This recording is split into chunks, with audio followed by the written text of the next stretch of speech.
talofa lava, a paau o le tala lelei mo oi. Saifua manuia, maloa fua, ai lau maua le nei fo ia sofou mai le li. Ona o le alofa tunoa ma le mana o lo tātou ali. O le a tātou manu malo wa ia ai. O le whiau muli muli lea le whaalinga. O le pese lea o lo usuina il tuspa ia atoa. O le whaamautinoanga lea o tātou maua mai lea tua lava ia. O le a ola fua o tātou olanga. I le manuia atali ua ia saunia mo i tātou.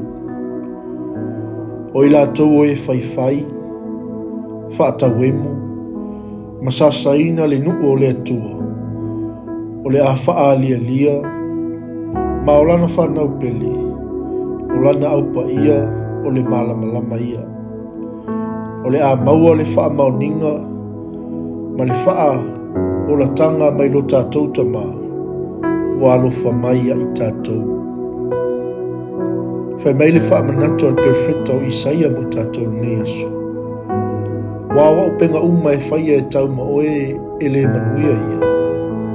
O laulo fai wa uma e whina watu ia te oe i le wha masinonga e te wha asalaina ia. O le tofi le nao au na Iova. O ala tau ami o tonu fo'i mai ia te au lea.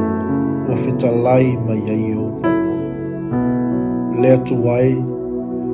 O te tatalo whaapitoa lava i le nei aso, mo au na o loo whaaso atu le tala le lei i no foanga whaingata.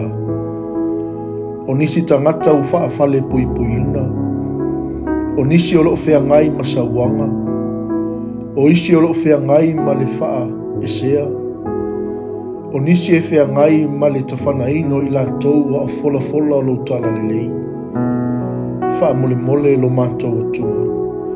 Tu watu ya ila tau le malosi le nei aso. Wha mole mole lavea i mai ila tau mai wha moe moenga leanga o le tia apolo.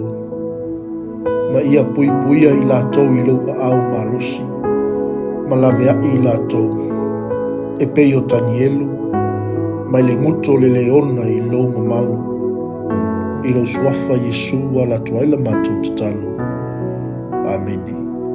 Manuia, faiva. Malawa singa o le nei aso.